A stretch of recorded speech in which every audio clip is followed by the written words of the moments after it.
most people, or not most people, but most heavyweights rely on their strength. That's a big one because that comes across all sports. I used to play football too, believe it or not, as a running back. Oh, let's go. Yeah, and the thing is that you're fucking right. You make more lateral movements and shit like that. As in maybe who'd be a good example? Who's that really buff guy? I stopped watching football, but who's that guy that used to be on the Titans that's really big? It's something Henry. Oh, Derek Henry. Not to say that he's not like you know, it has. I mean, he's one of those freaks. It's probably a bad example to be honest with you. But then I don't know. Like most, going back to the topic, like most, heavyweights will just run through. Yeah, you know, Le'Veon Bell. He'll hide behind his lineman, side to side kind of thing. Super Barry Sanders. Yeah, I think that's a fascinating way of looking at it. But my point is that I see that in your jiu-jitsu though, right? Like it's almost, you could call it lateral, just the way that you flow and all that. It's more technical than like the striking. Yeah, talk about that, man. Like how you feel more about that, about like heavyweights probably not being able. You think they use it too much to their advantage? Oh yeah, and like even it was funny because Coach Wood he told me, he was like, long term you're going to be a 185er. You're a middleweight. And I'm like, I haven't been 185 since before high school started. So that was something where it kind of motivated me also. I was like, I want to show him that I can compete with heavyweights. I'm going to do it my own style. So in college, I was always undersized for football, but I got used to blocking guys that are 320 pounds. Linemen? Yeah, and just moving them, no problem. Like once you figure it out, you can go with it. And so fighting like heavyweights, it was the same thing where I was like, I'm going to have a better gas tank. I'm going to be faster. I'll be able to move around them, not through them, but move around them. And then if I can set up a shot, I'll take it. And I have, in my opinion, I have just as much power as they do, even though I might look a little different or be built a little differently. I don't have the huge frame that you look for in like a heavyweight. I see what you're saying. You're looking for an Ngannou, a John Jones, Cyril Gahn, like these 6'3" guys with these broad shoulders. Those are like genetic freaks though, man. Genetic. You know, freaks. what you just said is like, okay, well, that's not even like super, that's a own category within itself. That's like LeBron James category. Yeah. Not that we're talking. Yeah, and we're talking, exactly. Yeah. We're talking about the goats of it. Which I always like to go to the extremes. Like whenever I'm comparing something, doing any analogy, I'll take it there.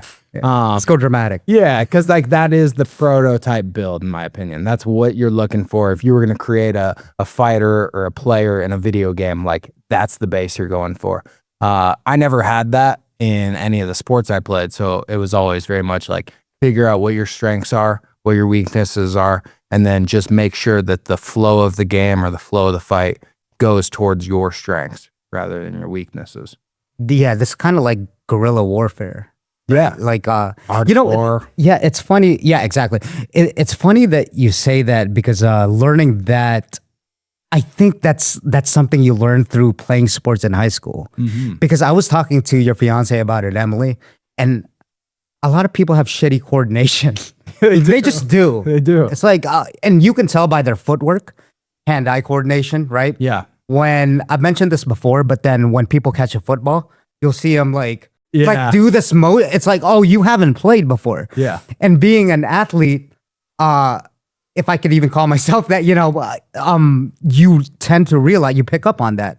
You're like, oh, throw someone a basketball, see how they dribble. Even though they're like athletic as shit, right? Dead giveaway. You know, like, it's like, it's almost like ballerina, but they're the toughest guys in the world. You see? So I guess there's something to be said about that because I know that there's a lot of world-class athletes that haven't played sports when they were a kid and they just have that knack. Yeah. But what really is the percentage of that? I think growing up playing sports, you definitely have an advantage. There is no doubt. There's no doubt. Yeah. And like, you'll see those guys that make that transition. Every year in the NFL, they'll bring in like an Australian guy that played like rugby or something. But then like in the NBA, there's a guy named Joel Embiid. He's a center for the Sixers. He didn't even play basketball until he was like 17 years old. He was a volleyball player in Africa.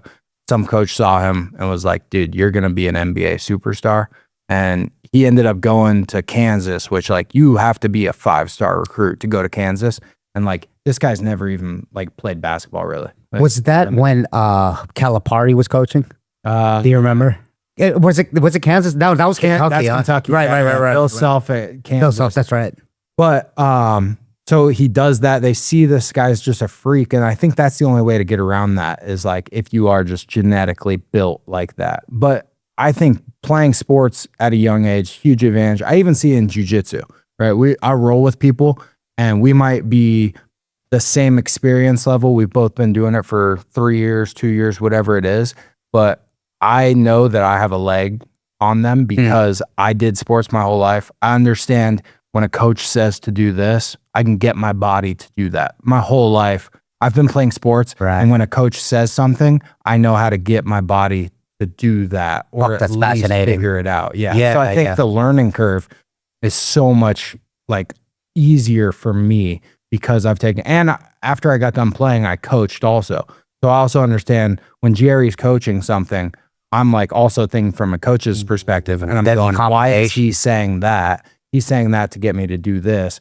So I'll exaggerate these movements so that's one big thing. You exaggerate movements when you train because when you do it in real time, you're always going to do it a little less calculated, a little shorter because there's just the bullets are flying, things are going on. So if on like my follow through for a golf swing needs to be here, I'm going to overextend it. So then when people are watching me and the pressure's on and I swing, I get to that point still because I've just over exaggerated it. Things like that. Damn, that's a good point. Yeah. Yeah, because I was thinking about, what's funny is that I've also played basketball too. I'm 5'5". I don't know. Like, you know what I mean? But then that's a Filipino thing. It's like sure. Manny Pacquiao. He's like trying to be a pro like NBA basketball player. But anyway, something ridiculous like that. But that also teach you a lot of lateral movement, right? When you're trying to cross someone over. Oh yeah.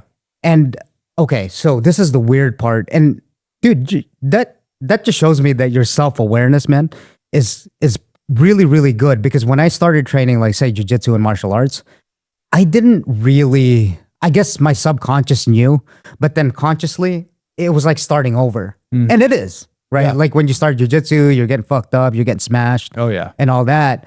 But then, and tell me what you think about this. When I started getting more experience, that's when I started correlating everything together as far as my skills. In the beginning, since I was getting whooped up on like every day, I didn't put 2 and 2 together because I was just getting whooped up on every day. I'm like, damn, I suck. Yeah. So my basketball skills were like completely irrelevant at that time. But then when I got to say blue, right? And then I haven't done gi since, so you know what I mean? Right.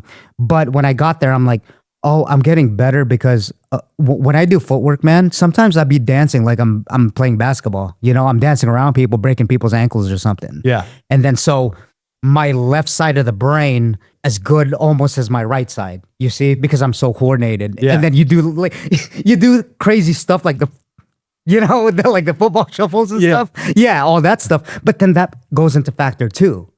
It's like the other guy that's playing guard, he's saying, what the fuck is this guy doing? And then all of a sudden he can't keep up. Yeah. Because he's on his back. Yeah. You see what I'm saying? Yeah, And you know that. Yeah.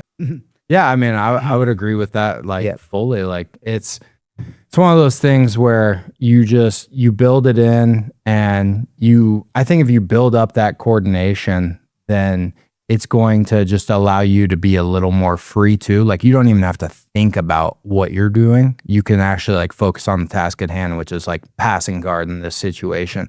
Whereas like some people that are uncoordinated, like they try to do like little shimmy shake and stuff. Yes. They got to like think about it to do it. That's true. Right? Like, damn, that's true. It's just like a whole nother thing that they're now like not used to doing and thinking about. And then like they forget like what pass they're actually going. Right. They're expending too much energy on that very thing. Yeah, you have to like figure out. But like once you've built that in and it becomes muscle memory, then that's just on autopilot. And now I can like put 100% of my focus on like, okay, where does my hand need to go as I pass? Things like that. What's going on, guys? If you're enjoying this podcast, please don't forget to like the videos and subscribe to the channel. Only if you're getting value out of it on YouTube and also on Spotify and Apple Podcasts. Don't forget to leave a rating and follow. And also, I also write a blog newsletter from what I learned from my incredible guests that I have on. So sign up for the email list and get updates on the podcast.